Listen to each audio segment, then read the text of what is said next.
দাদা কেমন আছেন? ভালো আছেন? জি।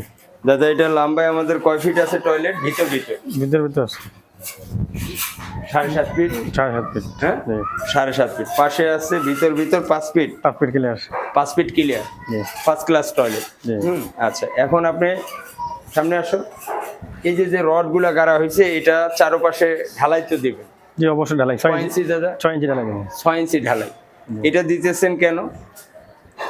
টয়লেটের মধ্যে পানিটা যেমন মনে করো বেডরুমে বা ডাইনিং রুমে না যায়, মানে লিকেজ করে যেন, ফ্লোর লিকেজ করেই কিন্তু এটার সবচেয়ে মারাত্মক সমস্যা রয়েছে, ফ্লোরটা লিকেজ করে। জি জি জি, লিকেজ করে তখন রুম বা ওয়ালগুলা ড্যামেজ করে যায়। এই জন্যই 6 ইঞ্চি ঢালাই। 6 ইঞ্চি তাই না? জি। এখন ঢালাই আমার হয়েছে এখান থেকে শুরু করে ওই পর্যন্ত ঘুইরা জি এই জি আসলো। এখন আমার আপনার কাছে একটা প্রশ্ন, উনি দাদা খুব ভালো অভিজ্ঞ রাজ রডের একজন সে ফোরম্যান, এখন আমি তাকে ঠিকাদারি ধরলাম নাকি দাদা? তো বলেন। আচ্ছা, এখন এই যে 31 ইঞ্চি জি গেট, এটা হচ্ছে টয়লেটের ডোরের জন্য। জি। এখন এই পুরো চারপাশে দিলাম। জি জি। এখন এই ডোরের এই জায়গা তো আমার ক্লিয়ার থেকে গেল। এটা যদি পুরোটা বান পায় তাইলে না আমার পানি লিকেজ করবে না। এদিক লিকেজ করলো না, ওদিক লিকেজ করলো না, এদিক করলো না, এদিক করলো না, কিন্তু এদিক দিয়ে কি লিকেজ করতে পারে না? এদিকেও করতে পারবো, তাই না? এখন আচ্ছা, এখন এখানে আমার একটা প্রশ্ন, যে আমরা যখন চৌকাঠটা লাগাই, জি জি, চৌকাঠটা ছাদ ঠেকায় দিই, জি, ওখানে প্রায় 3-4 ইঞ্চি কিন্তু ওই চৌকাঠটা ভিতরে চলে যায়, জি, ঠিক কিনা দাদা?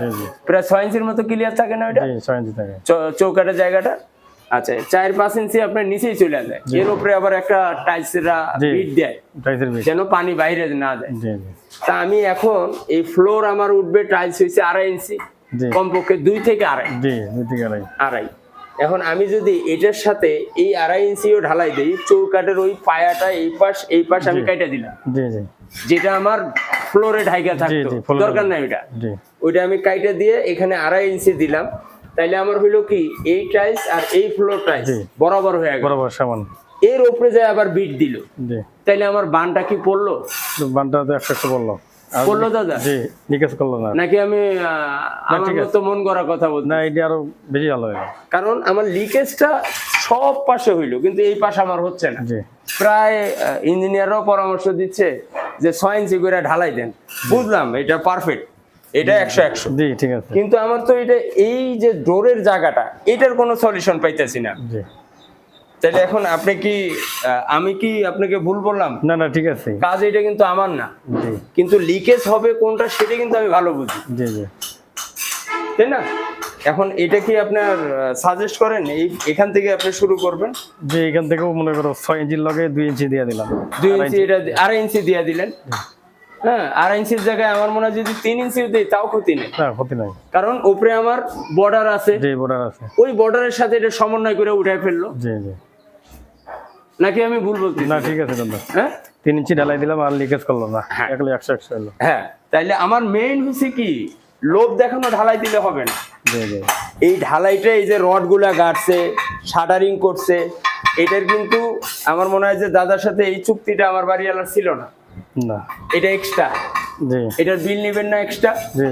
তাইলে এইটা আমি যে করতেছি, এই যে কস্টিংটা, এই যে রড গুলা খরচটা, তাহলে এটা যেই কাজে আমি দিতেছি ওই কাজই যদি না হইলো তাহলে তো দিয়ে লাভ নেই, নাকি দাদা? ঠিক আছে। আচ্ছা, এখন দাদা এটা কাজ করবে, আমি ওনাকে বুঝাইতে পারছি, এই জন্য দাদাকে ধন্যবাদ যে দাদাকে আমি জিনিসটা বুঝাইতে পারছি, আর দাদাও মাইন্ডে নিচ্ছে, ওনার ভালো বুঝে কাজ। তা আমার মনে হয় যে ঈদের আগেই, নাহলে ঈদের পরে আমরা কাজ শুরু করবো। আইসা আমি দাদারে এই কাজটা যে সম্পন্ন করবে সেটা আপনাদেরকে দেখাবো, নাকি? ঠিক আছে, হ্যাঁ, তো আজকের মতো বিদায়। আচ্ছা, ঠিক আছে, ভালো থাকবেন, এই ব্যাপারটা গুরুত্ব দিয়ে দেখবেন, এবং এটা কমপ্লিট হোক, এটার পরবর্তী আবার ভিডিও দেখবেন। ভালো থাকবেন, আল্লাহ হাফেজ।